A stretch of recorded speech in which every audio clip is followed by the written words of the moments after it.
পরিষদে আমি sub inspector Abul Kalam Azad. আর আমিও এখানে সবাই আমরা একই টিমে সব খেলোয়াড় সব ম্যাক্সিমাম। আমরা খেলার আয়োজন করছে, কমিটিকে ধন্যবাদ জানাই। এবং যারা এই আমার মনে হয় এই দুটা দলই এই মাঠে খেলা উপহার দিয়েছেন, সর্বোচ্চ তারা সম্মান এবং সর্বোচ্চ শান্তি শৃঙ্খলার মধ্যে তারা খেলা উপহার দিয়েছেন। আমি আশা করি আজকের ম্যাচটা তারা ভালোভাবে খেলা উপহার দেবেন, জয় পরাজয় থাকতে পারে। খেলোয়াড় সুলভ আচরণ করতে হবে, আর রেফারির সিদ্ধান্ত করতে হবে, এটাই সব থেকে মানে শেষ। আর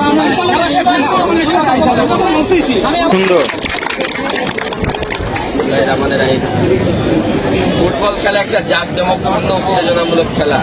আপনারা একই অঞ্চলে, পার্শ্ববর্তী একই অঞ্চলের দুইটা টিম, আর জিত আছে, সবাই নিজেদেরকে শান্ত রেখে খেলাটা আপনারাও ভালো খেলা উপহার দেবেন। অনেক দর্শক হয়েছে, তারা উপভোগ করবে।